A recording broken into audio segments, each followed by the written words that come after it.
definitely getting the daddy hat for this video. Even though I got a nice new haircut, I still felt like it was appropriate to wear this. Sometimes I don't necessarily love how the daddy hat looks on me. I feel like it casts like weird shadows on my face. But this topic definitely deserves the daddy hat. And if this is your first time here, hi, my name is Dylan. I talk about mindset. If not, you already know what's up. How are you? You look so good today. Thank you for being here. Thank you for participating in my community. And I really love all the positive feedback that I get. I've been seeing tons of positive comments all over my channel, also tons of positive feedback on the workshops. I'm really happy that I could create something like that for you guys at an affordable price that you guys are able to use. You don't need the workshops. Everything is on my channel for free, okay? Meditations, me explaining why nervous system regulation is important, your beliefs, all that stuff, yada, yada, yada. Okay, moving forward from that. Let's get into what we're talking about today.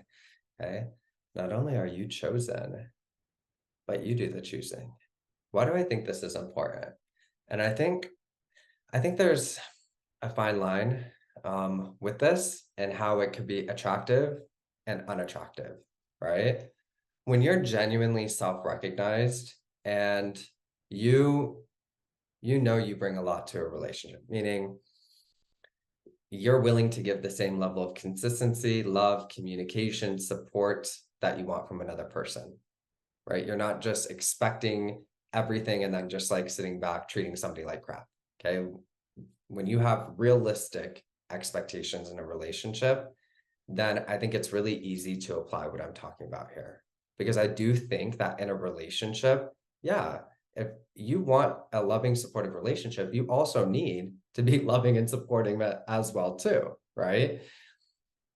What I see online sometimes is people are taking the other approach. Yes, you're starting to believe that you're chosen, but then you're sitting here hoping and waiting for somebody to text you, call you, reach out to you, and prioritize you in ways that you should already be receiving without having to ask for it. And I've been saying this in videos. I'm going to say it again. Okay. I've been saying this in videos recently. What are things that you don't need to ask for? You don't need to ask for consistency, communication, somebody making time for you, showing up for you, loving you, being loyal to you, being committed to you, growing with you in your relationship, whatever it may be. Okay. If somebody's not showing up in that way, can it change? Yes. I want to say this too. I'm still talking about consciously creating your reality. Can you turn situations around? Yes. But it comes down to how you're showing up, what you believe about yourself, what you believe about this area of your life, how you're responding to life, and how you are persisting forward. Because when you change how you're identified, what you believe about yourself, and how you're responding, yes, you're going to change how you're showing up, which creates the space for a dynamic to change, which allows for you to create new results in your life. If you change, the things around you are going to have to change, right? Well, let's get into this topic. Not only are you chosen, but you do the choosing. I want you to think about how you would operate differently if you saw yourself that way. Instead of sitting here waiting for texts, hoping that somebody makes time for you, affirming for them, placing them on a pedestal, what if you knew that other people are hoping you text them, you take them out on a date, or you go out on a date with them? They're affirming for you. Let's just think about that. Okay, let's think about that. It's a completely different way of operating, right? And that to me really comes from a space of one, normalizing relationships, seeing yourself as somebody that deserves a relationship, that gets chosen in relationships, but also is so grounded in their worth and what they deserve that they know they have options and they're not willing to compromise on those standards or what they deserve for any one particular person. Can they turn situations around? Yes. Can you turn situations around? Yes. But how are you actually operating and how are you identified? Okay. The other aspect to this too, if you choose to experiment with this way of identifying, is to not view the things around you as evidence to negative assumptions. So, meaning, let's say I take on this identity of not only am I chosen, but I do the choosing.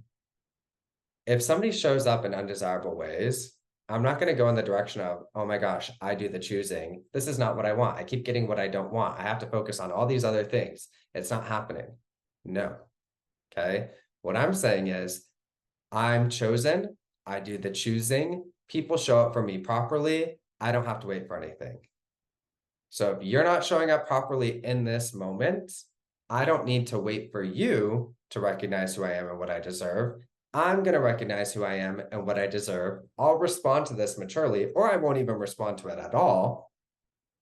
And I'm going to remain self-identified and knowing who I am, self-respecting myself, self-valuing myself, and adjusting myself in accordance to what I know I deserve. That's going to send a very loud and clear message to everybody in your reality, whether it be personal relationships, romantic relationships, social interactions, whatever it is, that you're not willing to engage with anything below something that is stable, secure, loving, consistent, respectful, and valuable, because you're identifying that way. Somebody that genuinely identifies that way is going to know their worth, but they're also going to know they have plenty of options. The world is their oyster. They get to choose what they want. And if you are presenting something to me right now that I don't want, I'm not going to sit here and think that it can't change. I'm just going to organize myself differently. This is how dynamics change. You start showing up differently. You stop accepting. You stop entertaining. You stop reacting. You start moving differently in your reality and knowing into being you're going to get what you want. Do you need to sit here and affirm all day long that somebody's going to love you? No. Do you need to sit here all day long and affirm that somebody's going to choose you? No. You do the choosing. People are hoping that you text them, that you hang out with them, that they're good enough for you. And ask yourself, that version of you that identifies that way, how would they actually be moving about their reality? Would it be different? Would you not even send that message or wait for somebody? Would you remain self-identified in ways that are attractive? Okay, so think about dynamics too.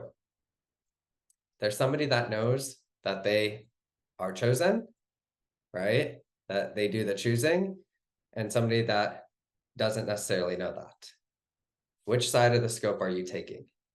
Which side of the equation are you taking? How do you want people to show up for you? Do you want them to see you like a prize? Do you want them to value you? Do you want them to go out of their way for you? Then how are you identified? Are you identified as somebody that gets that treatment? Are you identified as somebody that has those options? Just things to think on, okay? So, not only are you chosen, but you do the choosing. And you do that pretty shamelessly because you're grounded in knowing how valuable you are and that you don't have to wait for anything. All right? Okay. Happy Thanksgiving if you celebrate Thanksgiving. I'm probably not going to post very much this next week because of the holiday, but I love you all so much. Thank you for being here. Okay. And if it's hard to apply what I'm talking about here, start really looking at how you're valuing yourself, what you believe about yourself, and begin to adjust those beliefs in your self-image and your self-concept. Because you are a prize. We all are prizes. We all deserve love and respect. And for somebody to make the effort to want to be with us, just how we will too, if they make that genuine effort as well. It's not unrealistic.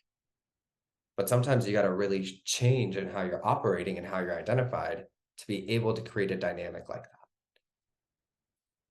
Okay? All right. Love you. Bye.